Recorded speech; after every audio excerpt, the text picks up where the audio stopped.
नमस्कार दोस्तों, स्वागत है एक बार फिर से आरजे तेरा स्टडी पॉइंट में। आज अपने पढ़ेंगे राजस्थान जीके के बहुत ही महत्वपूर्ण प्रश्न जो हर बार परीक्षा में पूछे जाते हैं, रिपीट होते हैं जो प्रश्न, वही प्रश्न और उनकी संपूर्ण व्याख्या पढ़ेंगे। चारों ऑप्शनों की व्याख्या और जो प्रश्न के अंदर पूछा गया उसकी पूर्ण व्याख्या के सहित इन प्रश्नों को पढ़ेंगे। तो चलिए वीडियो स्टार्ट करते हैं। पहला प्रश्न देखिए, निम्न में से कौन सा वाद्य यंत्र तत्ववाद्य यंत्र नहीं है? मतलब कि 3 वाद्य यंत्र तो तत्ववाद्य यंत्र है और एक ऐसा वाद्य यंत्र है जो तत्ववाद्य यंत्र नहीं है। तो देखिए, पहला ऑप्शन जंतर, उसके बाद कामायचा, अगला अलगोजा और रावण हत्ता। इन 4 ऑप्शनों में से आपको बताना है।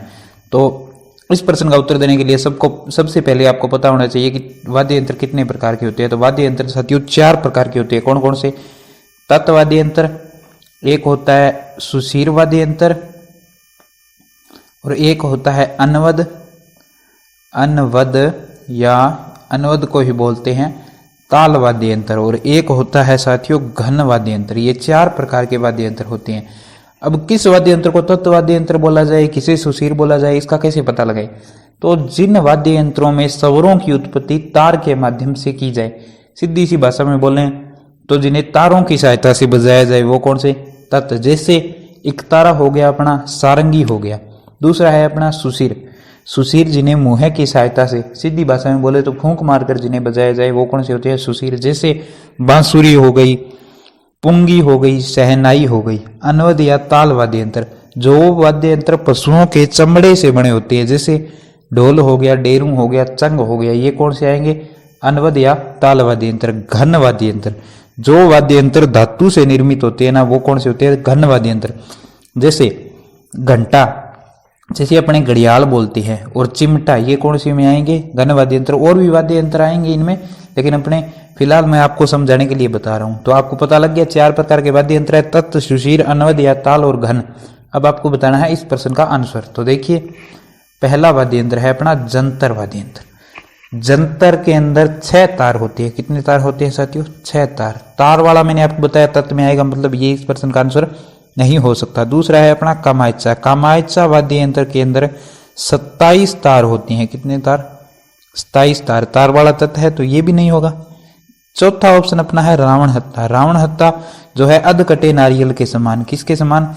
अधकटे नारियल के समान। अधकटे नारियल के समान वाद्य यंत्र है, और ये पाबूजी और गोगा जी की फड़ वाचन के समय बजाया जाता है। यह भी अपना तत्व वाद्य यंत्र है, तो ये भी नहीं होगा। अब एक बचा है जो अपने राजस्थान का राज्य वाद्य यंत्र है अलगोजा। यह वाद्य यंत्र 4 छेदों वाली 2 बांसुरी होती है इसके अंदर, जिन्हें एक साथ मुंह में रखकर बजाया जाता है। बांसुरी मैंने आपको बताया सुशीर के अंदर, और बांसुरी किससे बजाई जाती है? फूंक मारकर। तो ये किस में आएगी? सुशीर के अंदर। मतलब ये वाद्य यंत्र सुशीर है, तो ये तत्व वाद्य यंत्र नहीं होगा। ये कौन सा वाद्य यंत्र हो जाएगा? सुशीर वाद्य यंत्र। तो यह क्या है? तत्ववाद्य यंत्र नहीं है। तो ये इस प्रश्न का आंसर है। ठीक है, तो इस प्रश्न का आंसर आपको पता लग गया होगा कौन सा है? अलगोजा। आगे देखिए, आगे इस प्रश्न की पूर्ण व्याख्या मैंने आपको कहा था जैसा कि पढ़ने के लिए, तो इस चारों ऑप्शनों की व्याख्या पढ़ लीजिए। जंत्रवाद्य यंत्र तत्ववाद्य यंत्र है, 6 तार होती है इसके अंदर। ये देवनारायण जी की फड़, और देवनारायण जी की फड़ को ही बोलते हैं बगड़ावतों की फड़। इसके वाचन के समय इस वाद्य यंत्र का प्रयोग किया जाता है। कामायचा वाद्य यंत्र, यह भी तत्ववाद्य यंत्र है, और इसके अंदर 27 तार लगे होते हैं। और यह क्या है? एक ईरानी वाद्य यंत्र है, इसका प्रयोग मुस्लिम शेख करते हैं, और राजस्थान के अंदर अगर पूछे तो मांगणियार जाति के मुसलमान करते हैं। उसके बाद है अपना अलगोजा वाद्य यंत्र। ये क्या है? सुशीर वाद्य यंत्र है। इसके अंदर 4 छेदों वाली 2 बांसुरी होती है, जिन्हें एक साथ मुंह में रखकर बजाया जाता है। मैंने आपको बताया था। और अलगोजा वाद्य यंत्र का जो प्रमुख कलाकार है रामनाथ चौधरी है। ये जयपुर निवासी है। बहुत ही महत्वपूर्ण है कि रामनाथ चौधरी जो जयपुर निवासी है वह किस वाद्य यंत्र से संबंधित है? तो अलगोजा, क्योंकि अलगोजा अपने राज्य का राज्य वाद्य यंत्र है, तो इससे प्रश्न बनना स्वाभाविक है। बहुत ही महत्वपूर्ण वाद्य यंत्र है, ये स्टार लगा लेना, याद में रख लेना। ठीक है, ये सुशीर वाद्य यंत्र है। अगला अपना है रावण हत्ता वाद्य यंत्र। ये अधकटे नारियल के समान होता है, और पाबूजी और रामदेव जी की फड़ का जो वाचन होता है उस टाइम रावण हत्ता वाद्य यंत्र का प्रयोग किया जाता है। तो ये अपने देख लिया, आपको समझ में आ गया होगा। आगे देखते हैं। आगे अगर ऐसा आगे से प्रश्न आ जाए कि निम्न में से कौन सा तत्ववाद्य यंत्र है या नहीं है, तो आप कैसे बताओगे? क्यों? तभी बता पाओगे जब आपको सारे के सारे तत्ववाद्य यंत्र याद होंगे। तो आपको तत्ववाद्य यंत्र याद कराने के लिए एक सिंपल सी ट्रिक बनाई गई है। इस ट्रिक को देखना।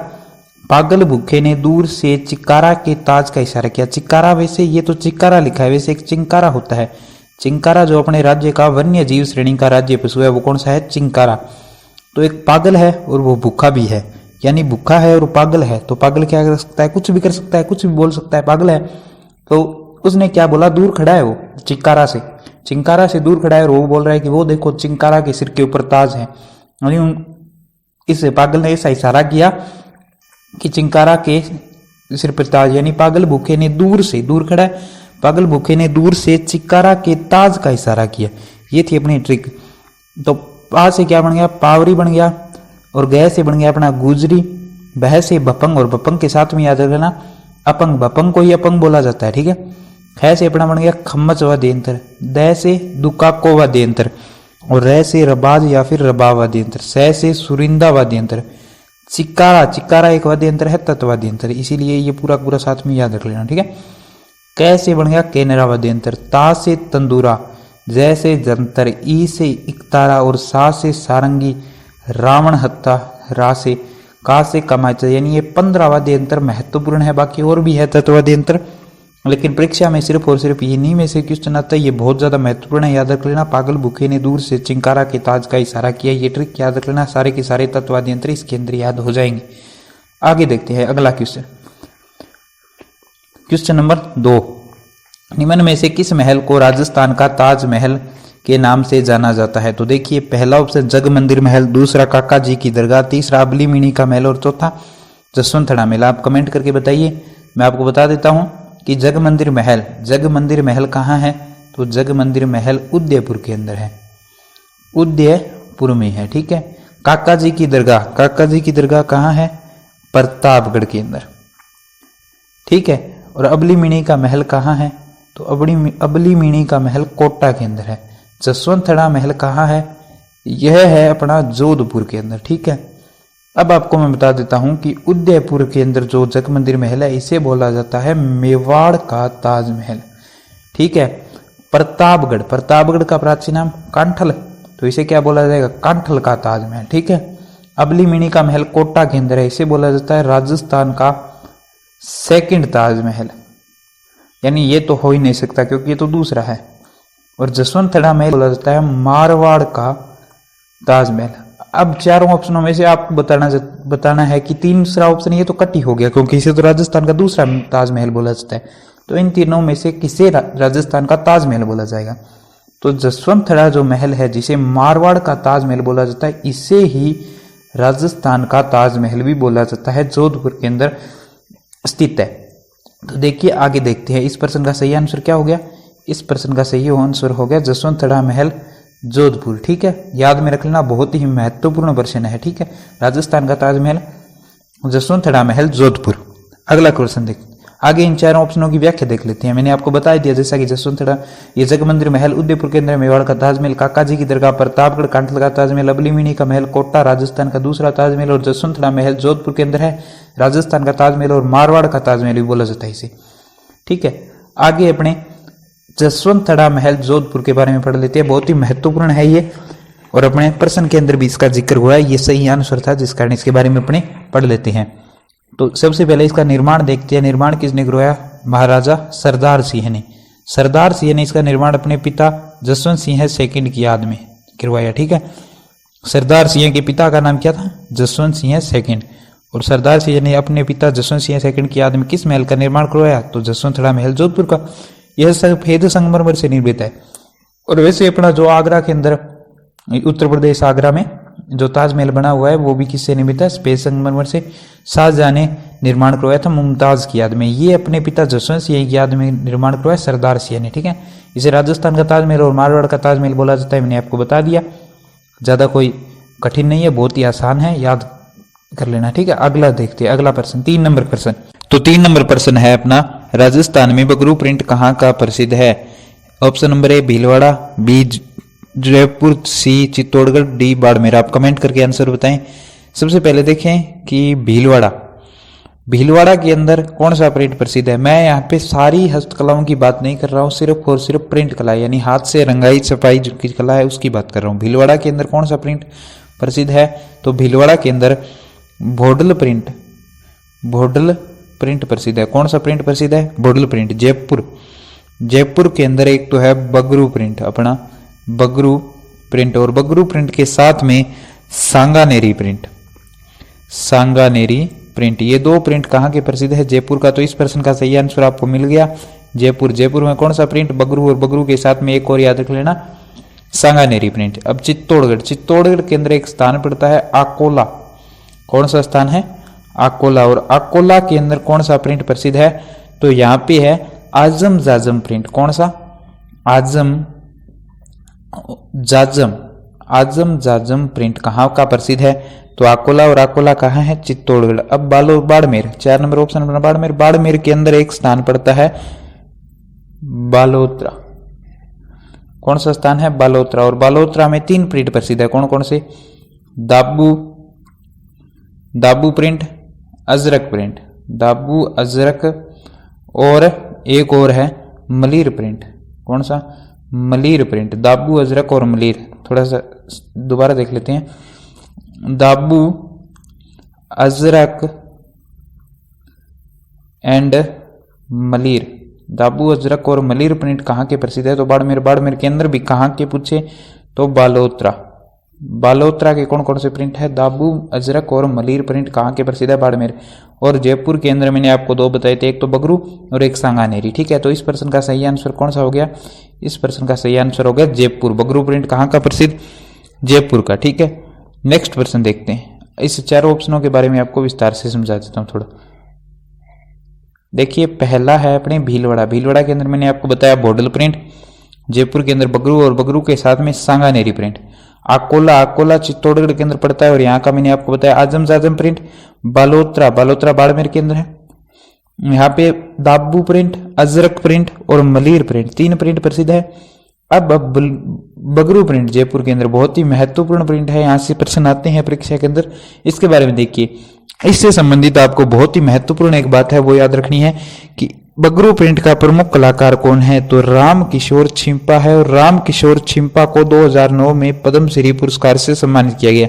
तो देखिए प्रश्न कैसे बनेगा कि पद्मश्री पुरस्कार से सम्मानित राम किशोर छिंपा किस प्रिंट से संबंधित है? या बगरू प्रिंट। ठीक है, या फिर ऐसे भी पूछ सकते हैं बगरू प्रिंट से संबंधित राम किशोर छिंपा को पद्मश्री पुरस्कार से कब सम्मानित किया गया? तो 2009 के अंदर। ठीक है, तो ये अपना हो गया 3 नंबर प्रश्न। अब अपने देखते हैं प्रश्न नंबर 4। तो देखिए 4 नंबर प्रश्न है अपना संत धन्ना, यानी ये संत संप्रदाय का प्रश्न आ गया। संत धन्ना का जन्म किस स्थान पर हुआ था? यानी आपको वो स्थान बताना है जहां पर संत धन्ना का जन्म हुआ था। तो देखिए पहला ऑप्शन डेहरा अलवर, बाद में साबला गांव डूंगरपुर, धुवन टोंक, सोडा गांव टोंक। तो सबसे पहला ऑप्शन अपना है डेहरा टोंक। आप कमेंट करके आंसर बताइए, तब तक मैं पूरी डिटेल आपको बता देता हूं।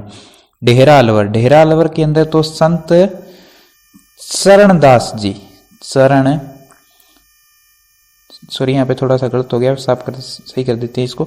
संत चरणदास, किसका? संत चरणदास का जन्म हुआ था।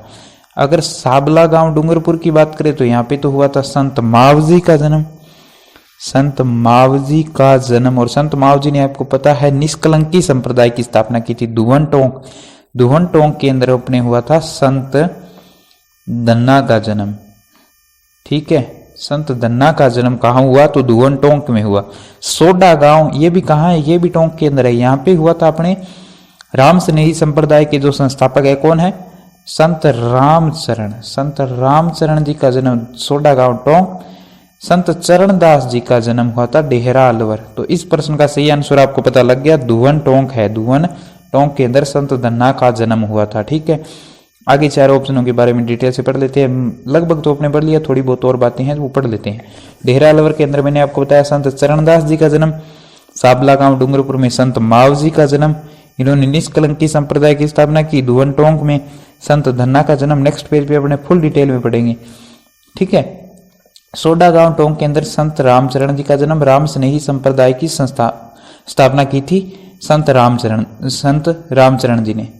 चरणदास जी और रामचरण जी अलग अलग है, ध्यान में रख लेना, थोड़ा सा कंफ्यूज करने वाला प्रश्न है। आगे देखते हैं संत धन्ना, बहुत ही महत्वपूर्ण, बार बार प्रश्न पूछे जाते हैं इनसे। इनका जन्म हुआ था 1400 ईस्वी। अगर विक्रमी संवत पूछे तो 1427 लिखा गया है यहाँ पे, लेकिन रियल में यहाँ पे है 1472, क्योंकि 1415 में अपने 57 प्लस करेंगे तो 1472 आएगा, नहीं कि 1427। 1472 है, थोड़ा सा सही कर लेना इसे, ठीक है, गलत टाइप पे हो गया यहाँ पे थोड़ा। जन्म हुआ था 1415 ईस्वी और विक्रमी संवत की बात करें तो 1472 है। कहाँ हुआ? तो मैंने आपको बताया धुवन-टोंक में हुआ। इनकी जाति, ये जाट जाति से संबंधित है। निर्गुण भक्ति धारा की संत है। आपको पता है दो जो भक्ति धारा होती है, सगुण और निर्गुण। तो संत धन्ना किस भक्ति धारा से संबंधित है? निर्गुण भक्ति धारा। संत धन्ना के गुरु कौन थे? संत रामानंद, ठीक है। इनके द्वारा रचित ग्रंथ या फिर अपने क्या बोल सकते हैं, साहित्य। तो दो ग्रंथ या फिर साहित्य प्रमुख है, धन्ना जी की पर्ची और धन्ना जी की सवारी, धन्ना जी की आरती, सवारी नहीं। इनका जो स्मारक है संत धन्ना का, ये बना हुआ है जोबनेर जयपुर के अंदर। और पांचवें सिख गुरु कौन? अर्जुन देव। अर्जुन देव ने संत धन्ना जी का उल्लेख कहाँ किया है? गुरु ग्रंथ साहिब के अंदर किया है। यह बहुत ही ज्यादा महत्वपूर्ण है कि पांचवें गुरु अर्जुन देव ने किस संत का उल्लेख गुरु ग्रंथ साहिब में किया है? तो संत धन्ना का। बहुत ही महत्वपूर्ण है, इनसे प्रश्न आता है, हर बार परीक्षा में प्रश्न पूछा जाता है, याद रख लेना। आगे देखते हैं अगला प्रश्न। अगला प्रश्न अपना 5वां प्रश्न त्योहार टॉपिक से संबंधित है। हरियाली तीज का त्योहार कब मनाया जाता है? Option number A Shravan Shukla Teej, option number B Vaishakh Shukla Teej, option number C Chaitra Shukla Teej, option number D Bhadrapad Krishna Teej. ये कृष्ण है, बाकी शुक्ल है। आपको ध्यान, अब आप कमेंट करके बताइए कि हरियाली तीज का त्योहार कब मनाया जाता है। तो देखिए पहले option number A Shravan Shukla Teej, B Vaishakh Shukla Teej, C Chaitra Shukla Teej, D Bhadrapad Krishna Teej. अपने डी ऑप्शन से डिटेल अपने पढ़ना शुरू करते हैं। इस दिन आती है बड़ी तीज। कौन सी तीज? बड़ी तीज, ठीक है। और बड़ी तीज को ही क्या बोलती है? बुड्ढी तीज, कजली तीज, सातुड़ी तीज, नेनुआ तीज, ठीक है। चैत्र शुक्ल तीज के दिन तो आपको पता है गणगौर का त्योहार आता है। गणगौर शिव पार्वती का त्योहार, ठीक है, गणगौर।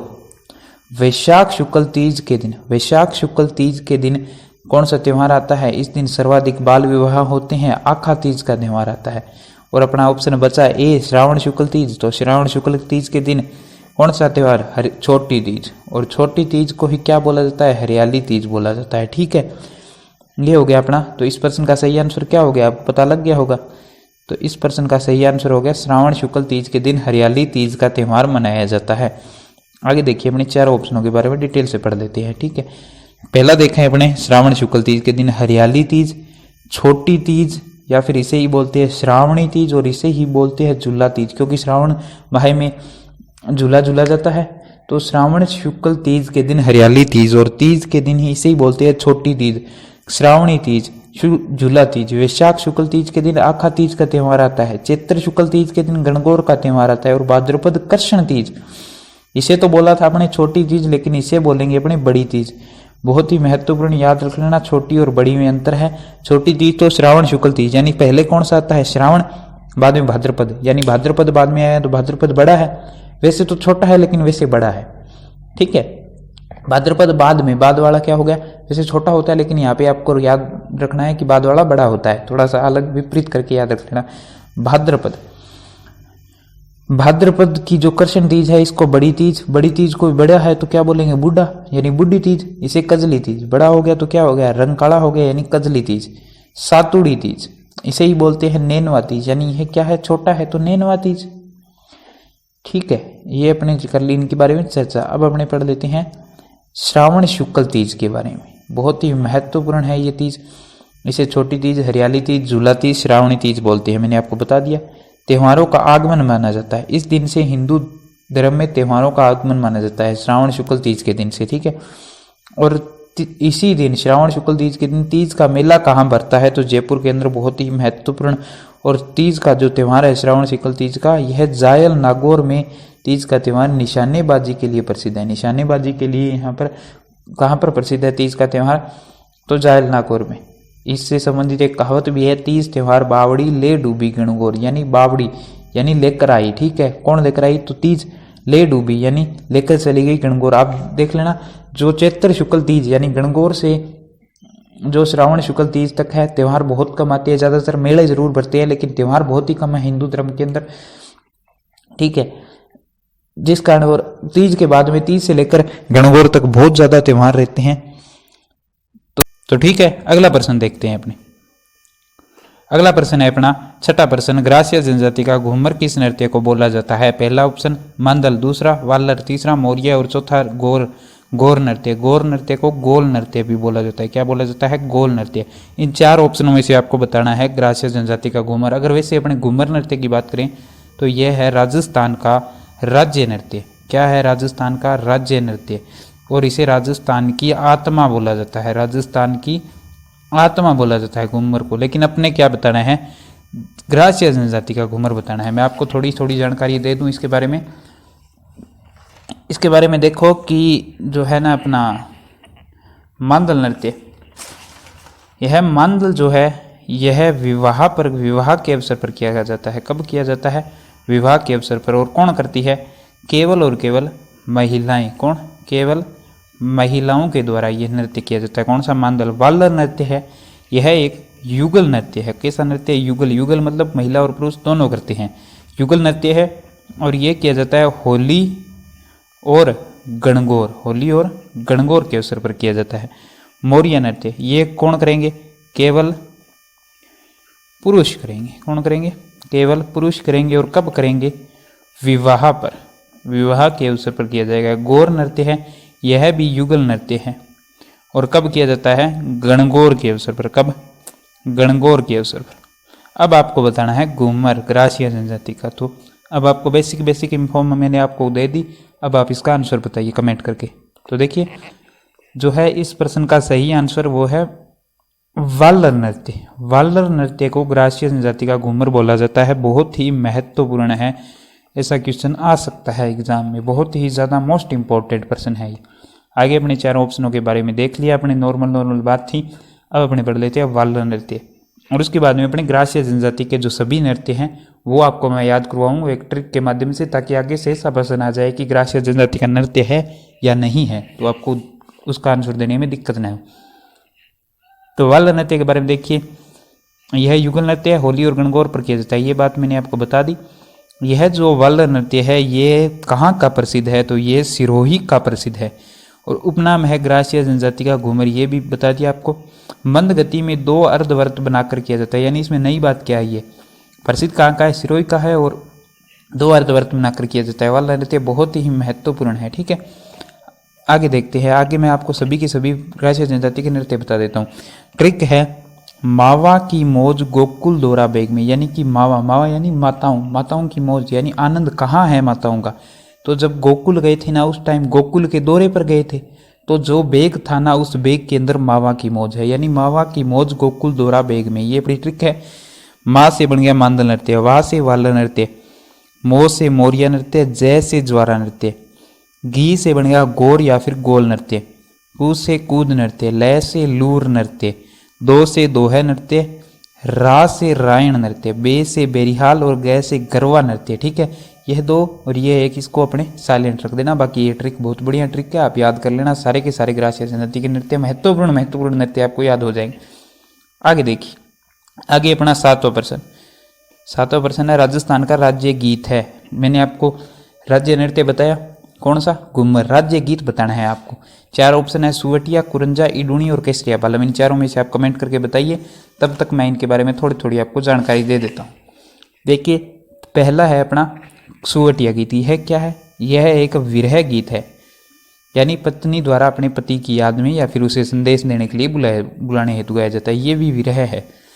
और इडूणी, यह पणिहारी गीत है। वैसे पणिहारी गीत अलग है, लेकिन यह भी कुएं पर जल भरते समय गाया जाता है, तो यह पणिहारी हो गया। केसरिया बालम, यह भी विरह गीत है। देखिए, सुवटिया यह है भील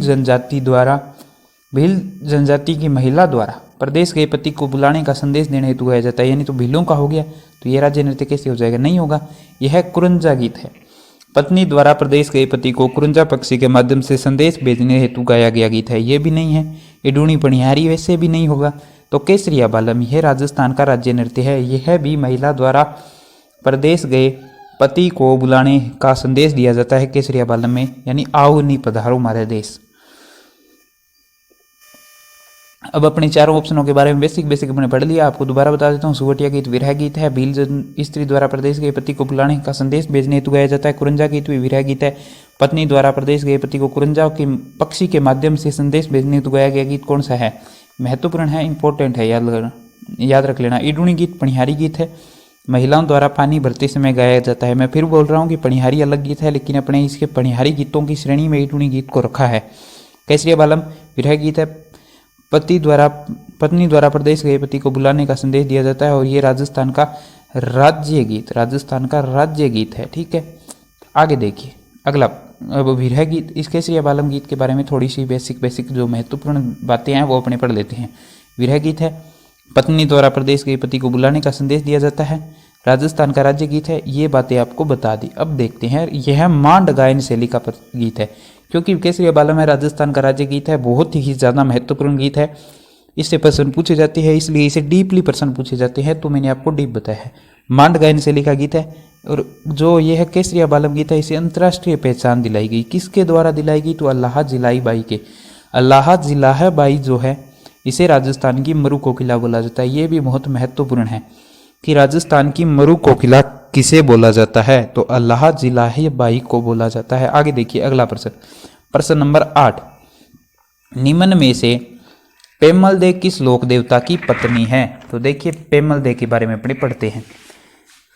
तेजा जी की पत्नी कौन है? तो तेजा जी की पत्नी पेमल दे है, यानी इस प्रश्न का सही आंसर पहला ही ऑप्शन हो गया। लेकिन अपने चारों ऑप्शनों के बारे में देखना है। पाबू जी की पत्नी कौन है? पाबू जी की पत्नी सुप्यार दे या फिर फूलम दे है। ठीक है। गोगा जी की पत्नी कौन है? केलम दे। और रामदेव जी की पत्नी आपको पता है नेतल दे या फिर इसे ही क्या बोला जाता है? निहाल दे। ठीक है, यह किसकी पत्नी है? रामदेव जी की। जो तेजा जी की पत्नी है पेमल दे, ये पनेर गांव अजमेर के रामचंद्र जाट की पुत्री है, याद रख लेना।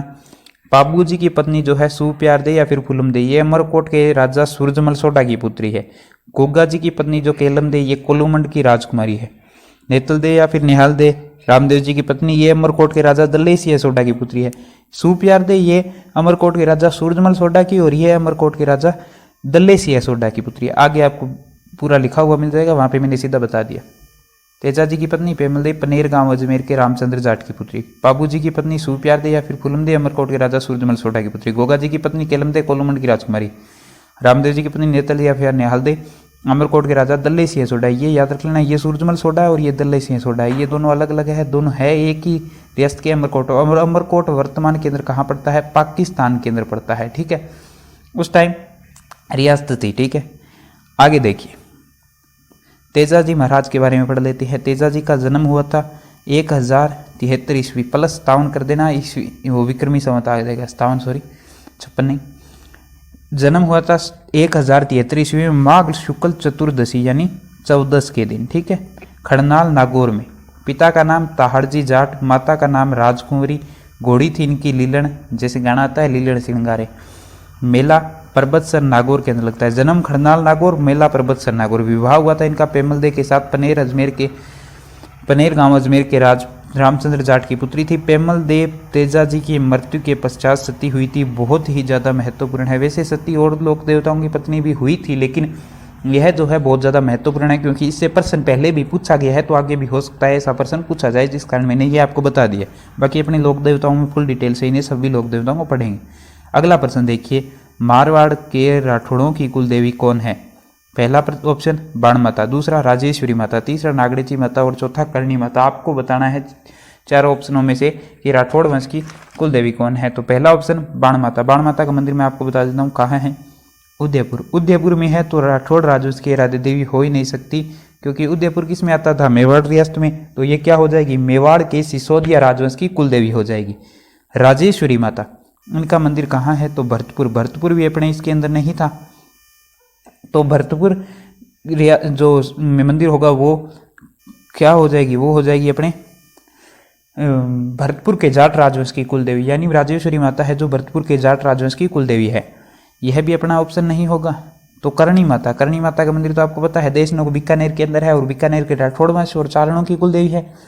नागणेची माता, इनका मंदिर नगाना गांव बाड़मेर के अंदर है, मुख्य मंदिर जो प्राचीन मूल मंदिर है, ठीक है। लेकिन प्रसिद्ध मंदिर अगर पूछे तो वो आ जाएगा मेहरानगढ़ जोधपुर। वैसे इनका मंदिर बीकानेर में भी है। ये क्या है, मारवाड़ के राठौड़ वंश की कुलदेवी है। तो इस प्रश्न का सही आंसर क्या हो जाएगा, इस प्रश्न का सही आंसर हो जाएगा नागणेची माता, ठीक है। अगला ऑप्शन, आगे अपने चारों ऑप्शनों के बारे में डिटेल से पढ़ लेते हैं। बाण माता का मंदिर उदयपुर के अंदर, मेवाड़ के सिसोदिया राजवंश की कुलदेवी। राजेश्वरी माता भरतपुर के अंदर, भरतपुर के जाट राजवंश की कुलदेवी। नागणेची माता मारवाड़ की राठौड़ वंश की कुलदेवी। करणी माता देशनोक बीकानेर, बीकानेर के राठौड़ कुलदेवी और चारणों की कुलदेवी भी है ये साथ में।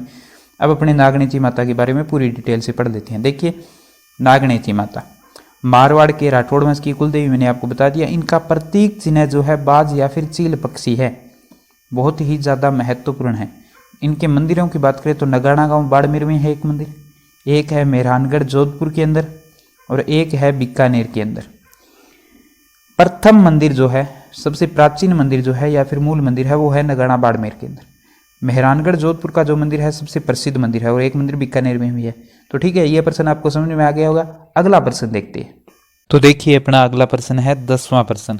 प्रश्न क्या है, यह क्वेश्चन है कि नौलखा दरवाजा कहाँ स्थित है। चार ऑप्शन है, रणथंभौर, डूंगरपुर, पाली और भरतपुर। आपको बताना है नौलखा दरवाजा निम्न में से किस स्थान पर स्थित है। तो देखिए, अपने सबसे पहले देखते हैं भरतपुर। भरतपुर के अंदर तो क्या स्थित है, नौलखा बाग स्थित है, ठीक है। नौलखा बाग भरतपुर में है, तो इस प्रश्न का ये तो आंसर हो ही नहीं सकता। अब पाली की बात करें तो पाली में तो नौलखा मंदिर स्थित है, ठीक है। नौलखा मंदिर कहाँ है, पाली के अंदर। डूंगरपुर की बात करें तो डूंगरपुर में है, डूंगरपुर के अंदर नौलखा बावड़ी है, यानी डूंगरपुर भी नहीं है इस प्रश्न का आंसर। डूंगरपुर के अंदर तो नौलखा बावड़ी है। तो अपना बचा क्या, रणथंभौर। तो ये नौलखा दरवाजा कहाँ है, रणथंभौर के अंदर। बहुत ही महत्वपूर्ण प्रश्न है। अब अपने इन चारों ऑप्शनों में से आपको पता लग गया होगा कि इस प्रश्न का सही आंसर क्या है।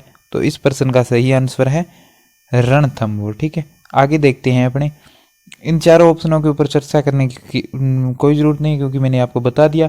और बाकी अपने सारे के सारे जितने भी नौलखा है वो सारे के सारे अपने देखेंगे कौन सा नौलखा कहाँ पे स्थित है। जैसे नौलखा दरवाजा मैंने आपको बताया रणथंभौर दुर्ग, नौलखा बावड़ी डूंगरपुर, नौलखा मंदिर पाली, नौलखा बाग भरतपुर, नौलखा भंडार चित्तौड़गढ़, नौलखा झील बूंदी, नौलखा तोप जैसलमेर और नौलखा बुर्ज भी जैसलमेर। तोप और बुर्ज दोनों के दोनों जैसलमेर। नौलखा दुर्ग झालावाड़ के अंदर है। नौलखा महल उदयपुर के अंदर है। नौलखा तालाब नागौर के अंदर। नौलखा दुर्ग तो है झालावाड़, लेकिन नौलखा दरवाजा रणथंभौर दुर्ग के अंदर है। ये दोनों थोड़ा सा कन्फ्यूजन करने वाले हैं, याद रख लेना। सारे बता दिए हैं मैंने आपको। तो ठीक है, आज की वीडियो में अपने बड़े मेन महत्वपूर्ण लगभग 50 प्रश्न। अब आप कहोगे कि 10 ही क्वेश्चन थे। वैसे देखो 10 क्वेश्चन तो सीधे सीधे थे और प्रत्येक क्वेश्चन के कितने ऑप्शन थे, 4। 4 में से एक तो उस प्रश्न से रिलेटेड था। किससे कितने बचे, 3, यानी 30 ये हो गए, 30 और 10 40। और इतना मैटर बताया, उसमें से 10% तो और प्लस होते हैं, लगभग अपने 50% पढ़ लिए, ठीक है। अगर आपको वीडियो अच्छा लगा और आप इस वीडियो की PDF प्राप्त करना चाहते हैं इस पूरे के पूरे की, तो आप टेलीग्राम चैनल ज्वाइन कर लीजिए। टेलीग्राम चैनल है RJ तेरा स्टडी पॉइंट। टेलीग्राम में सर्च कर लेना, वहाँ से मिल जाएगा। अगर वैसे आप नहीं जुड़ पा रहे हैं तो डिस्क्रिप्शन बॉक्स और कमेंट बॉक्स दोनों के अंदर ये लिंक मिल जाएगा, वहाँ से भी आप डाउनलोड कर इसमें जुड़ सकते हैं, ठीक है। और अगर आपको ये वीडियो पसंद आया है तो वीडियो को लाइक करना, शेयर करना और चैनल को सब्सक्राइब ज़रूर करना। और अगर आप ऐसे ही वीडियो और देखने चाहते हैं ज़रूर सब्सक्राइब करना, ठीक है। धन्यवाद। मिलते हैं एक और वीडियो के साथ ऐसे ही धमाकेदार और महत्वपूर्ण प्रश्नों के साथ।